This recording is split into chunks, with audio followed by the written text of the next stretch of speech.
Армысыздар, құрметті телекөрермендер және де студенттер. Қайырлы кеш, достар. Ағылшын тілін үйренуге арналған телесабағымызға қош келдіңіздер. Құрметті оқушылар, сіздерге тапсырмамыз бар. Бұл тапсырмада біз өткен сабақтарымызда өткен киімдерді және түстерді қайталаймыз.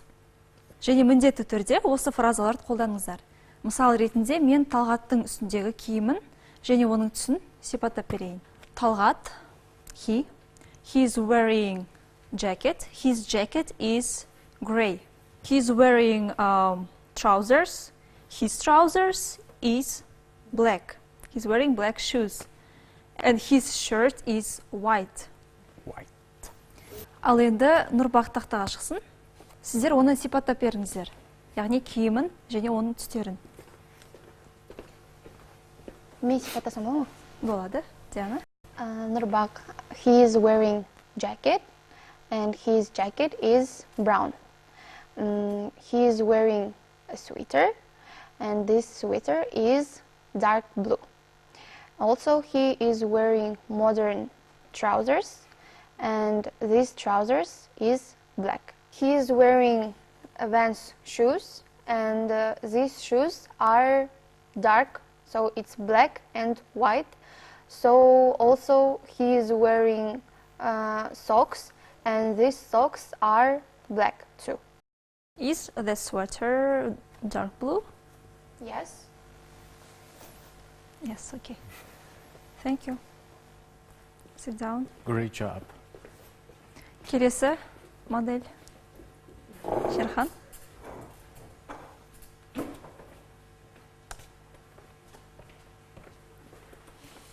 Ақбота, сипаттаңыз. Sherhan is wearing glasses. Also, he is wearing jacket, and his jacket is black. He is wearing shirt. Shirt is red.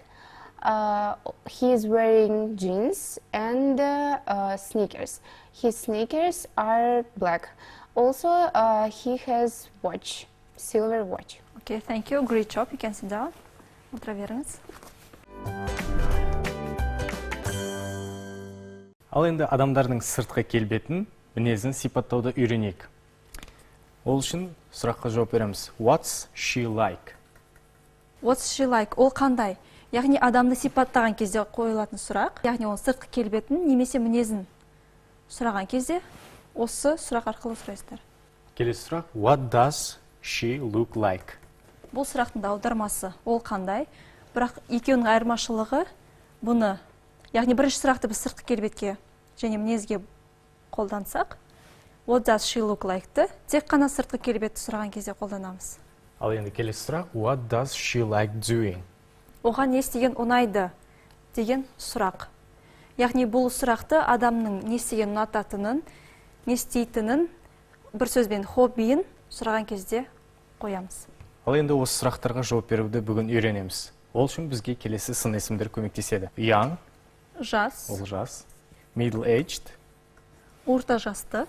Old, Қалай аударылады бұл сөз білесіздер? кәрі. Кәрі, қарт.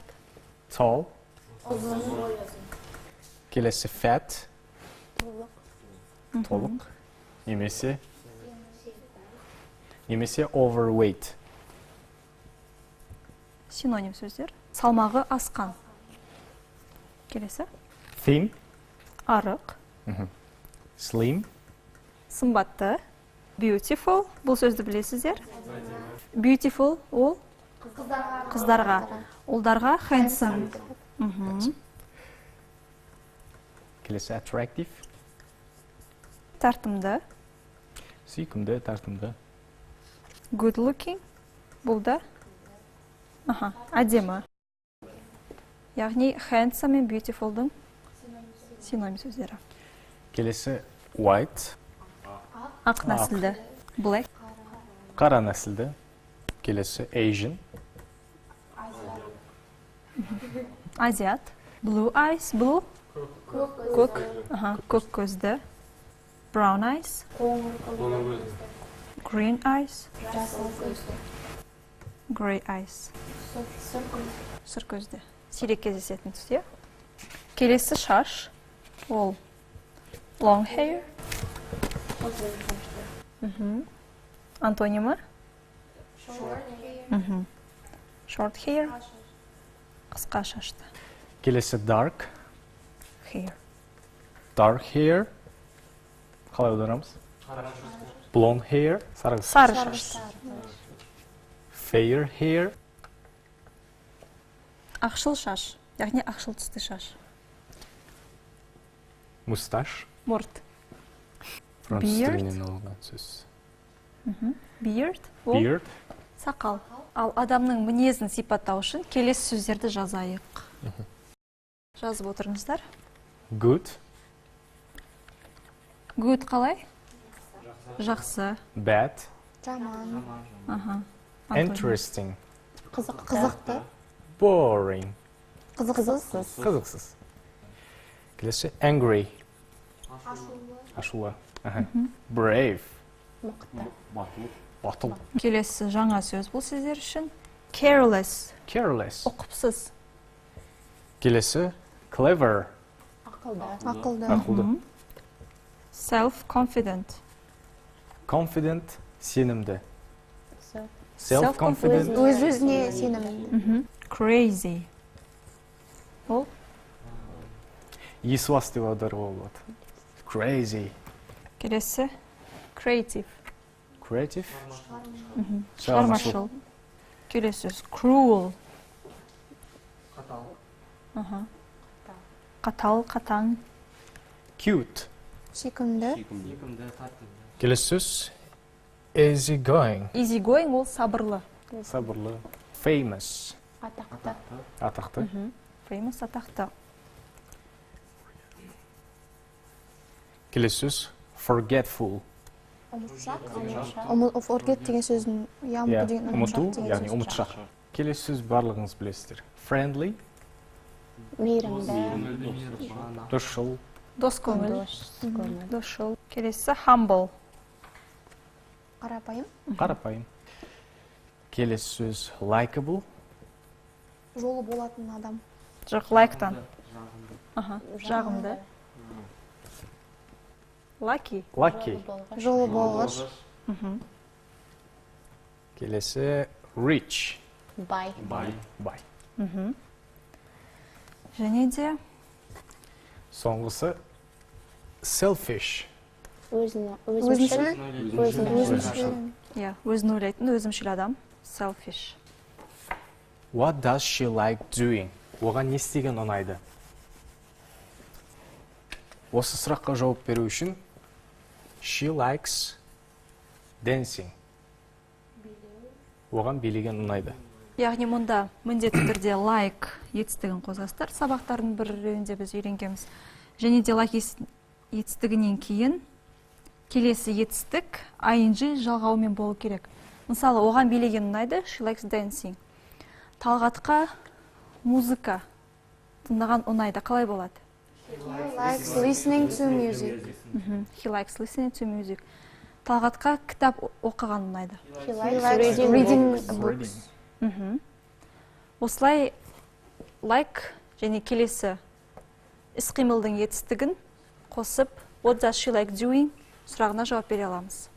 Адамның сыртқы келбетін сипаттаған кезде, яғни what does she look like немесе what she like деген сұраққа жауап берген кезде біз, яғни адамның сыртқы келбетін айтқан кезде біз she has got немесе мына жерде he has got мысалы blue eyes деп алайын. Яғни сыртқы келбет ол көк көз.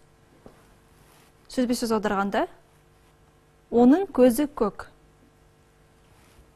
Сондықтан жауап бергенде міндетті түрде has got конструкциясын қолдану керек. Және де бұның болымсыз түрі әдеттегідей not демеулігін қоссақ hasn't got blue eyes болып кетеді. Ал егер де жай ғана мінезді сипаттап жатқан кезде to be етістігін қолданамыз. Мысалы, he is handsome. Ол әдемі, ол сымбатты деп айту үшін to be етістігін қолдандық. Одан соң сын есім. Do you have any questions? Сіздерде сұрақтар бар ма? No, жоқ бізде. Okay, Narbakh, I've got 4 people for the break poster. See what you think. Right. Where is the first one? Here. He's not bad. Yes, I quite like him. He looks friendly, the type of person who buys a lot of chocolate. I can see that. He is a bit overweight, isn't he? Is it a problem? Probably not sure. Who else have you got? Well, there is him. He's better, maybe. He's tall and good looking. He's very good looking. But I don't know what about hair.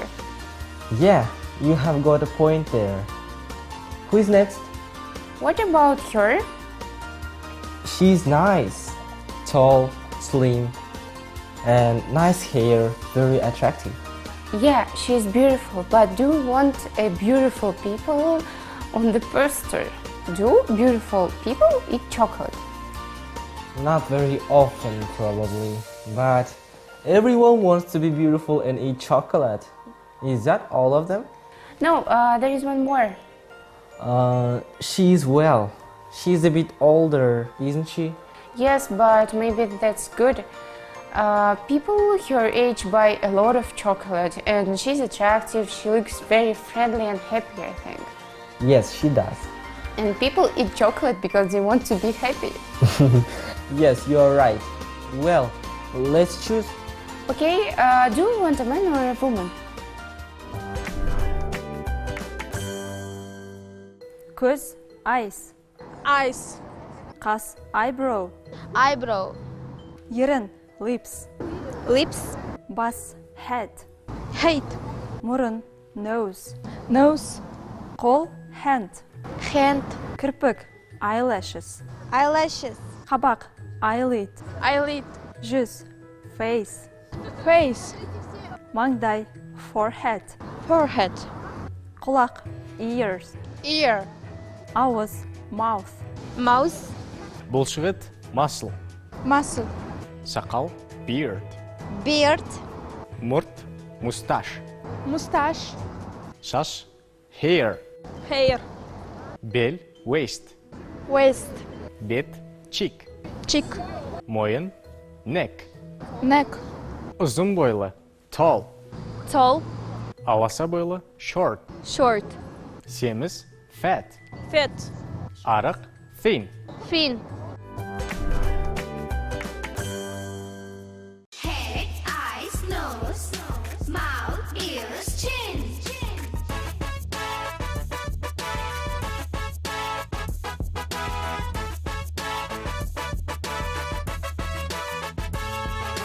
Arms, hands, fingers, legs, feet, toes. This is me, this is me, this is me, this is me. Here we go. My head, my eyes, my nose, my mouth, my ears, my chin, my arms, my hands, my fingers, my legs, my feet, my toes.